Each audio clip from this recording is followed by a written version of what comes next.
back again. Decided to come back to the same swim. I thought the bream I'd seen topping past halfway. I'm kind of hoping they might have moved in. I put a bit of feed out before I left, a dozen or so balls, and I'm kind of hoping they might have ventured further over this side and I might have a bit more action. I mean, don't get me wrong, absolutely over the moon with the carp, the 11-pound bream and a decent tench, but it's a long time to sit there for 4 bites and that's all I had. It's interesting as well because 2 o'clock in the morning I hadn't had a proper bite. I'd had some indications. I'd had a couple of half-inch, 2-inch lifts on the worm, but nothing. And then something said to me when I got woken up by a single beep to switch over to the pellet. And boy, am I glad I did. Now, bearing in mind, last week before, all 20 fish I'd had been on a worm and I hadn't had a bite on the pellet, even though I had a rod out on it. This time I switched 2 rods to the pellet, kept one on the worm. All 4 fish came on the pellet, not a beep on the worm after once I put the pellet out. So I had a few fish that were out there. And I kind of think where I was, the other side down towards the pump house, the bottom's much more silty and they're more used to worms, whereas here it's much more sandy, gravel, less likely to be that many worms. Yeah, the bank's muddy, but whether they're getting 40, 50 yards out into the water, I'm not so sure. And that was the other thing, I was only fishing an underarm chuck down by the pump house, so there's more chance of worms and stuff like that getting into the water. That's just my conclusion on the matter. Anyway, I'm gonna get some bait out. Let's see how we go.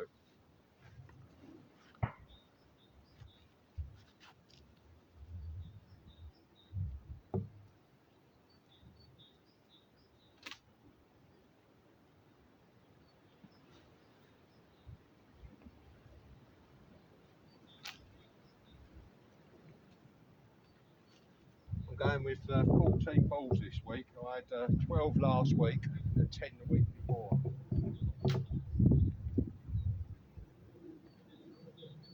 So again, I'm fishing in that same channel at 14 rod lengths. And I'm going to spread my bait out in a line, like 3 or 4 balls on each of the 3 rods.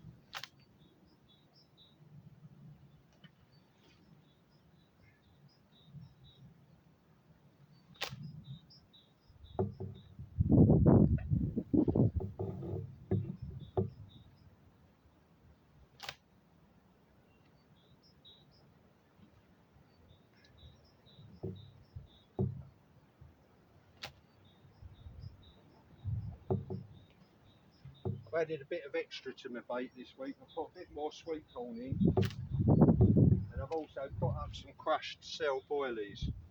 I'm kind of thinking, well, if there's carp about, hopefully that'll stop them in their tracks. It's only crushed up into almost powder, shavings and such like, but I might at some point, depending on if I see anything, any movement, I might put one of my rods onto a pellet, onto a boilie. Let's see how we go. Second last ball. Not sure if you can see my marker float, just on the edge of the ripple. So I've got the bait out, let's start onto my rigs now. It's 8 degrees, quite a strong wind compared to the other day, although mostly it's off my back.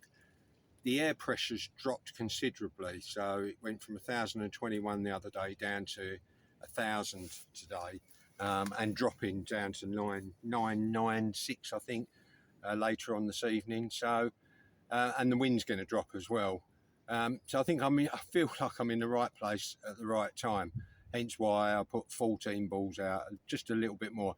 There's a really strong tow today. Those 40-mile-an-hour winds this morning have made the water move, so I've not put a spot out. I've kept to just balls of ground bait, but what I have done to compensate no spot is I've upped the size of my feeder, so I'm going to trickle in more bait as we go. Now, because of what I learned about the worm, I'm keeping one rig on a worm, and this is it. as per usual, the little stopper bead will go in the bottom of the feeder so that it will sit like this, and hopefully, well, it won't tangle on the cast. Dendrobina, bottom nipped off, single grain of real corn. On this rig, I've got a single krill pellet, 8mm drilled, on a size 8 Drennan barbel hook, a bit of bright pink corn. They do like pink.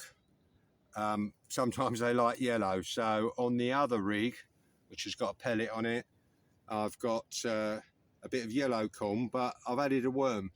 Lengthened my hair a little bit, just enough room so that I can get a pellet, bit of fake corn and a worm on there. Just mess with their heads a little bit. My thinking is they home in on the sight of the corn or the smell of the pellet, they pick it up and there's a worm on there. It kind of, I think what happens is it ends up staying in their mouth just that couple of seconds longer. And sometimes, especially during the winter, that can be the difference between a single beat where they pick it up and spit it out and an actual bite. And I think if with the size of the bream, if you think the way they tip down, sit up, think what's going on in my mouth, by the time they've done that, your indicator's moved 3/4 of the way up. If they even think about turning side on, they're hooked. That's my theory on it. Whether it's true or not, I don't know, we'll see. But it's worked for me an awful lot of times, and this is why I have this stopper bead above the feeder, so that they've got a fair amount of free movement. If I had it fixed there and they pick it up and it's very close to the feeder, they might feel the resistance straight away. And with a big bream, you know, they've been here a long time, and things spook them. Like I say in my book, fish know two things, safe and danger. And if you make them feel like they're in danger, they're going to drop it. This bit of movement means they can pick the bait up, turn side on. And by the time they're side on, they feel the weight. And you can see that's a heavy old feeder. That's a 65 gram job, 64 grams actually, correct myself. That's enough to set the hook. So, right, I'm going to get my rods out and I'll get back to you, hopefully with a fish at some point. Speak to you soon. It's just gone 7 in the evening, just had my first fish of the session. Bream about 6-7 pound, great condition, as they always are in here.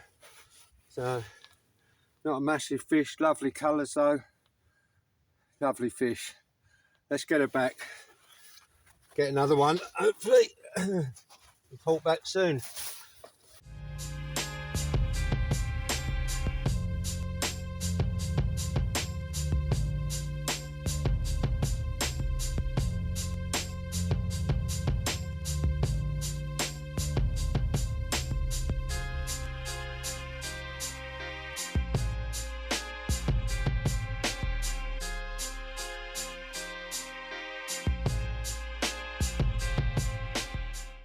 As you can see, I'm home now. I had 11 fish last night.